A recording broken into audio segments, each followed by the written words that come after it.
TV Memories. Brought to you by dantheartman.com.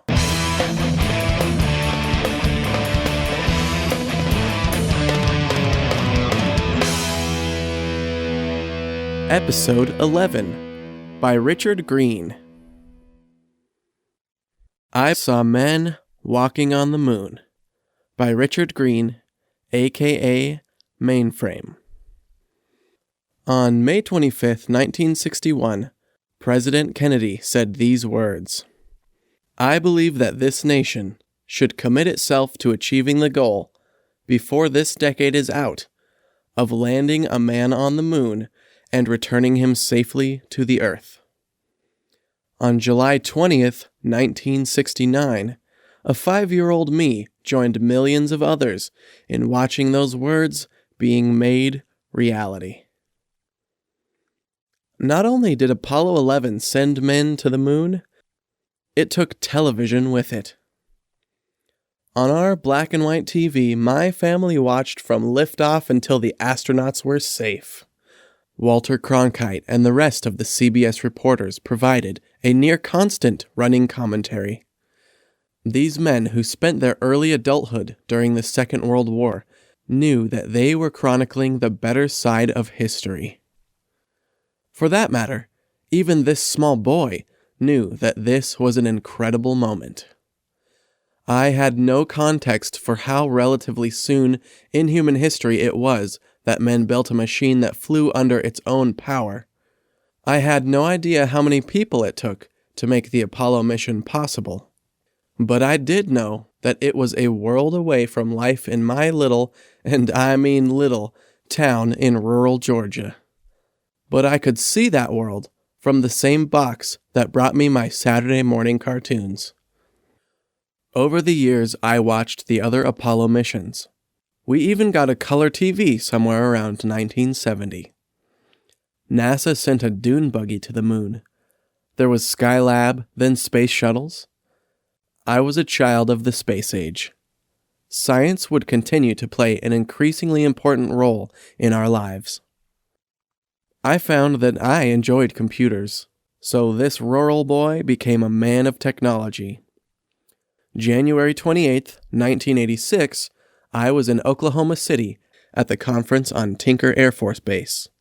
I'd just been commissioned as a second lieutenant when I graduated from college the spring before, and I was 4 months into my first active duty assignment. At 10:38 a.m. Central Time, the Space Shuttle Challenger disintegrated into a cloud of smoke and debris. Someone at the conference made the announcement to us. A little while later, I found myself eating lunch where a TV was broadcasting the news. The same medium that shared the news of successes with the space program had to show us this dark day as well. We all knew that spaceflight was dangerous. It was obvious from every time those giant rockets launched. We hadn't lost astronauts after liftoff before, but we did that day. Francis R. Scobie, Michael J. Smith, Ellison S. Onizuka, Judith A. Resnick, Ronald E. McNair, S. Krista McAuliffe, and Gregory B. Jarvis were gone. There wasn't another space shuttle launch for 2.5 years. TV was there to show the wonder and tragedy of scientific exploration, letting me see it with my own eyes and hear it with my own ears. TV would always push my reality beyond my own personal experiences to at least as far as their cameras could take me. Richard Green is a system administrator of mainframe and Unix systems.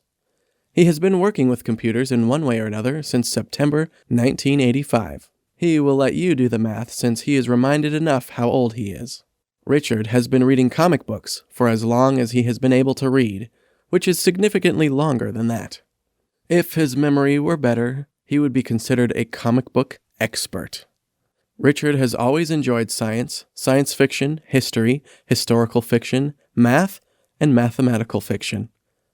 His wife, Jan, has had to put up with his geeky ways since 1997, His daughter Rachel has been fortunate to only have had to do so since 1999. If you go to DragonCon, you can look him up or avoid him, whichever is best for your personal mental health. Richard is the podcaster behind the Geek Out with Mainframe podcast at geekoutwithmainframe.com. It was a Parsec finalist in 2011, due to the awesome people he had the foresight to interview. The podcast has been on hiatus, but he's been getting requests to start it up again. By the way, this podcaster wouldn't mind getting on there. Sorry, here we go. On with the bio. He has written a few short stories over at the Every Photo Tells podcast, and he's way overdue to write another one. During November of 2011, he wrote his first novel for National Novel Writing Month. If we are all fortunate, it will not see the light of day. Finally, Richard likes self-deprecating humor, but considers himself rather poor at it. Thank you, Richard, so much for that awesome little bit of historical snapshot for us. That was a really cool post, man. I was not alive during all that stuff, but I know how near and dear it is to the hearts of many Americans, so it was an honor to read that. And if any of you guys have noticed, hopefully the recording sound, the quality of my voice right now to you is so much better because I bought an Audio-Technica AT2020 USB condenser microphone. And, I've been recording everything else into a little Olympus digital voice recorder. So, yeah, ever since I built an isolation box, like a box with a bunch of soundproofing foam in it, and put the recorder in there, I've gotten a better, richer sound, but still some distortion going on. This, hopefully, is sounding much better. And this is the microphone I will be podcasting my first novel on. Thanks for listening, everybody. Thank you, Richard, for that great post. And you will hear another guest blog post on someone else's TV memories next Friday. Take care. You can find the blog posts that go with this audio at dandantheartman.com. This podcast is licensed under Creative Commons Attribution, Non-Commercial, No Derivative Works, 3.0 International License.